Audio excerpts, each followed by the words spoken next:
Hello there. The first things I've got are from Solange Claustres, her book. There's some sections in here that I had been looking for a while. I'll read them out. This is from Gurdjieff, of course. You have dogs within you. You must become their master. If you find the animal that is within you, you can understand it. It is not a matter of scolding the animal, it is part of you. You must get to know its nature. It barks, it attacks, but if you understand it and love it, it will be pleased to serve you. It will not have to be on the defensive, because it will feel loved, understood, and it will love you. G said that a dog could perceive the state of its master. He told the story of a dog that could not bear his master demeaning himself by rolling on the ground blind or drunk, and would push him to make him get up.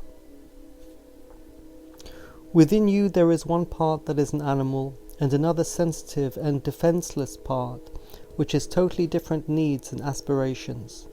Like two natures within you, it is necessary to recognize them and understand them. Claustres says, we must learn to control, to become master of the first part, and to be in tune with the second, so that it can assert itself, expand, express itself, and connect itself with the first part.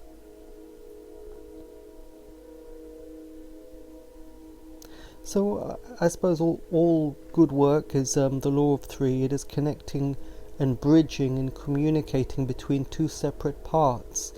And so that's what life demands of us at all times and at all scales.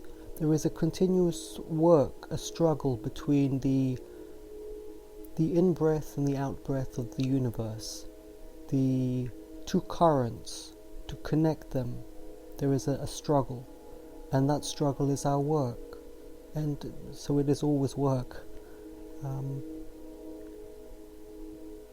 This has a lot of meaning for me personally, because after I reached some level of self-realization through Advaita and formal sitting meditation, I recognized that there were other things inside me that were still impure, if you like, and there was just a lot more work to do. And more than there being a lot more work to do, it's an open-ended journey, because life itself is exploring through what I call the in-breath and the out-breath of the whole universe, which creates a vast chain of interactions at all scales. And if we work, we are one of those links in the chain that is able to bridge and communicate between the two rivers, the river that comes from the Sun Absolute and the river that returns back, which gives us an open-ended possibility for growing. Yesterday particularly, I feel that society feels very claustrophobic at the moment and is going through a very mechanical phase. And I wonder what position I have in the society and what I can do, but I can't find any good answers for myself just looking at the other people here. I have to look far wider. I have to look at nature itself and the stars and recognize that my future is open-ended as long as I am able to connect with the laws of the whole of creation and understand its purpose. And its purpose is, I often ask myself, what's it all for? And what do I really want to do? To be or not to be? And of course, God or the universe is asking itself the same question. God is asking itself, is it worth it?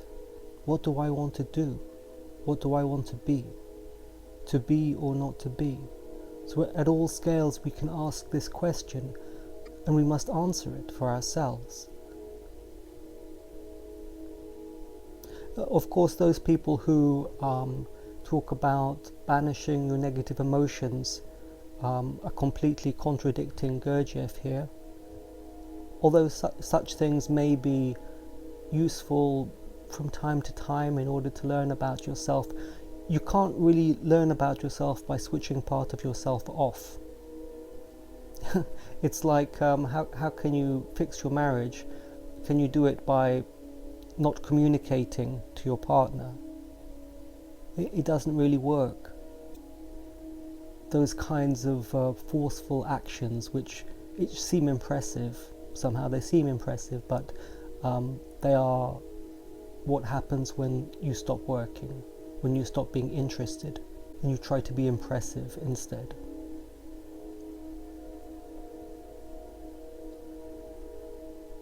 Okay, now I'm going to read a couple of passages out, I hope they're interesting, which are on the subject of the state of people in times of stress, in times of war, and so on. I think the most important thing I wanted to say was that I heard once that scientists had done an experiment with mice in the lab, and that they had given the mice 2 feed bottles, which is like liquid food, little bottles by the side of the cages. Next to one of the feed bottles, I think they put sugar in the feed, and then if the mouse drank from that particular bottle, they would also be electrocuted, you know. And then the scientists were comparing which mice would take the normal feed and which mice would take the highly sugared feed, even if it meant electrocution. And the result was that all the mice took the highly sugared food, even if it meant their electrocution. And there's some sort of strange neural pattern that happens there, where you become accustomed to shock. And I think what's happening in the media at the moment, and especially at the moment with the conflict, but also for the last 2 years, there is a lot of this neural shock that's happening, and you can develop a taste for it, so that you go back and back and back. So please be very careful of that and try to pull yourself out of it. That's probably the most important thing to say at the moment. Okay, so let's read out a couple of bits on conflict. The first one is from Rodney Colin. Maybe he's slightly less familiar than the usual quotes from Gurdjieff. So here we go. The passionate reactions against others which make war inevitable are thus the responsibility and the guilt of all men. It is the greatest possible illusion to believe a particular class or interest or country or religion to be responsible for war. This idea is indeed the chief cause of new wars. And in its willful propagation by all factions against their opponents, we see the corruptive process of criminality ally itself to the terrible but natural process of destruction.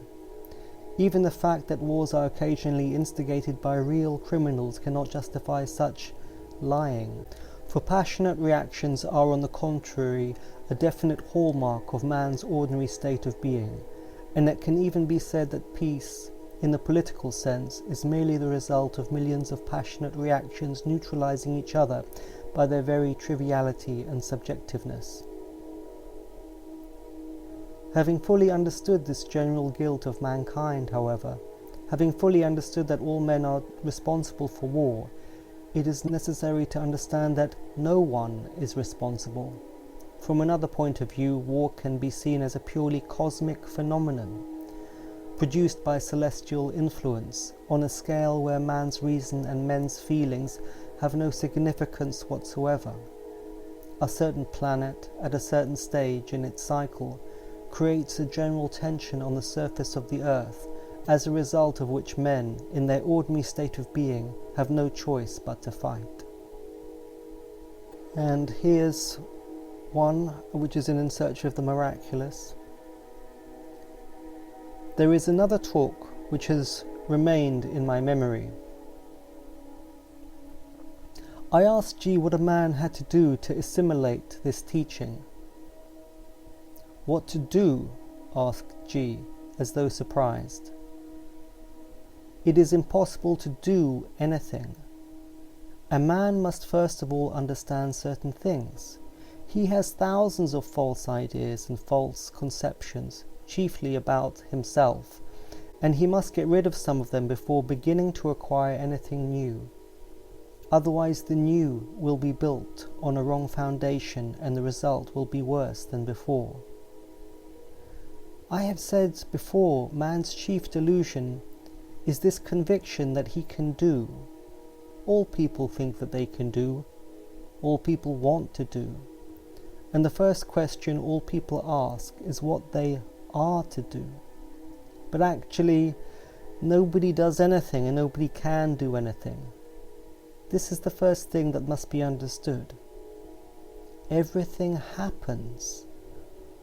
All that befalls a man, all that is done by him, all that comes from him, all this happens. And it happens in exactly the same way as rain falls, as a result of change in the temperature in the higher regions of the atmosphere, or as snow melts under the rays of the sun, or as dust rises with the wind. In a certain way, Gurdjieff's explanations show mankind's activity as a kind of meteorological phenomena, a natural phenomena, sort of beautiful like the wheeling of starlings in a certain way. What it means, of course, everything happens, is that things are not in the control of men because they are not conscious enough.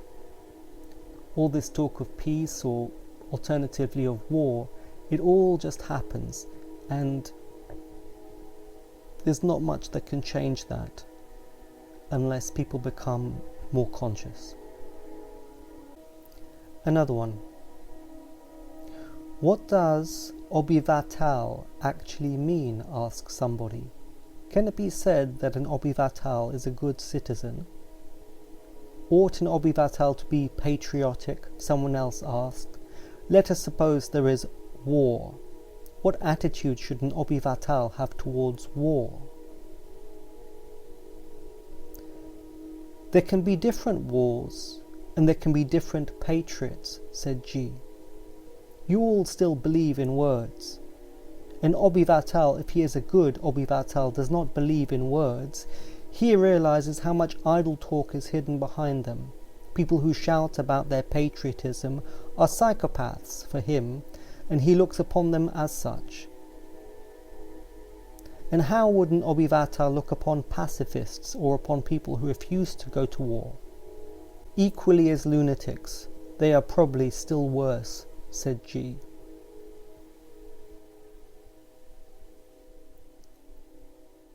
What I take from this passage is that there are just no easy solutions.